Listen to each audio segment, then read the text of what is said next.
सूरह अल बकरा। सबसे बड़ा जालिम, सजदा करने से रोकने की साजिश, अल्लाह के घर के दरवाजे बंद करने की साजिश। क्या आप तसव्वुर कर सकते हैं कि लोगों को अल्लाह का नाम लेने से रोक दिया जाए, कि नबी सल्लल्लाहु अलैहि वसल्लम और उनके साथियों को काबा में दाखिल होने से रोक दिया जाए? एक ऐसा जुल्म कि आसमान भी खामोश न रह सका।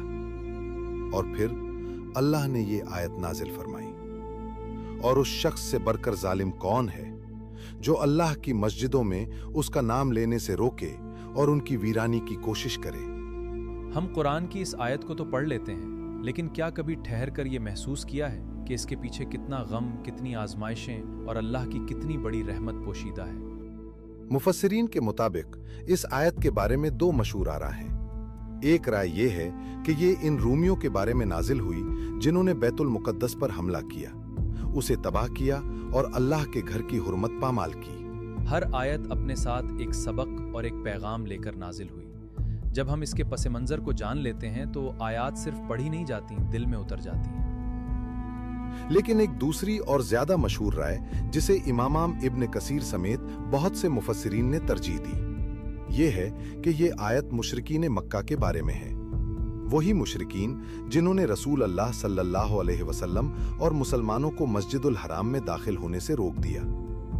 जरा सोचें, जिस घर को हजरत इब्राहीम अलैहिस्सलाम ने तौहीद का मरकज बनाया था, जहां हर आने वाले के लिए अमन था, वहीं अल्लाह के आखिरी नबी सल्लल्लाहु अलैहि वसल्लम को सजदा करने से रोक दिया गया। और फिर 6 हिजरी में नबी सल्लल्लाहु अलैहि वसल्लम ने ख्वाब देखा कि आप और आपके सहाबा उम्रा अदा कर रहे हैं। 1400 सहाबा शौके ज़ियारत में मक्का की तरफ रवाना हुए, लेकिन मक्का के दरवाजों पर एक बार फिर वही जुल्म खड़ा था। आप काबा में दाखिल नहीं हो सकते। मुसलमानों को रोक दिया गया, उम्रा रोक दिया गया, अल्लाह के घर तक जाने का रास्ता रोक दिया गया। सहाबा के दिल टूट गए।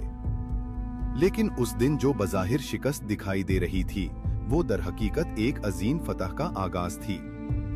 हुदैबिया का वो मुआहिदा जिसने बाद में मक्का के दरवाजे हमेशा के लिए इस्लाम के लिए खोल दिए।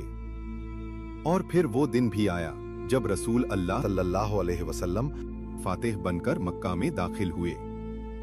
कोई जंग नहीं, कोई इंतकाम नहीं, सिर्फ अल्लाह की बड़ाई की सदाएं। अल्लाहु अकबर, अल्लाहु अकबर। जिन लोगों ने सजदों को रोकना चाहा, वो खुद तारीख के अंधेरों में गुम हो गए, और जिस दीन को रोकने की कोशिश की गई, वो पूरी दुनिया में फैल गया। कुरान बोलता है, क्या हम सुनते हैं?